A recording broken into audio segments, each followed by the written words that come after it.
విషయం మీరు మర్చిపోతారు సార్ అనుకుంటున్నాను. ఆ ప్రయత్నం కూడా మీ అండగా నా వంతు పాత్ర ఎక్కడైనా పోషించే. అదే సమయంలో ఇప్పుడిప్పుడే నా తమ్ముడు నా చెల్లెలు చాలా సంతోషంగా ఉన్నది.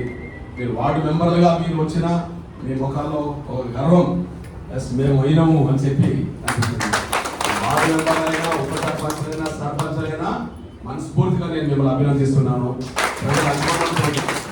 ప్రజల అన్నదానంతో ప్రజల అభిమానంతో మీరు గెలిచి ఇక్కడికి రాగలిగారు. ఇది రాజకీయ పోరాటంలో రాజకీయ చైతన్యంలో ప్రారంభమే అనుకుందాం. ఎప్పుడైనా ఒక ప్రారంభం అయితే ఉండాల్సిందే కదా. ఎప్పుడైనా ప్రారంభం, ఇప్పుడు వేడుకగూడ సంఘాలు ఏర్పడడానికి సంఘం ఏర్పడడానికి 24 అని అంటున్నాం. ఆ 24 సంవత్సరాల ఉద్యోగం లేకపోతే ఈ చైతన్యం ఉండేది కాదు కదా. 30 ఏళ్ల క్రితం ఎంఆర్పిఎస్ ఉద్యోగం లేకపోతే ఈ చైతన్యం ఉండేది కాదు కదా. కాబట్టి ఏనాడైనా ఏదైనా ప్రారంభమే ఉంటుంది.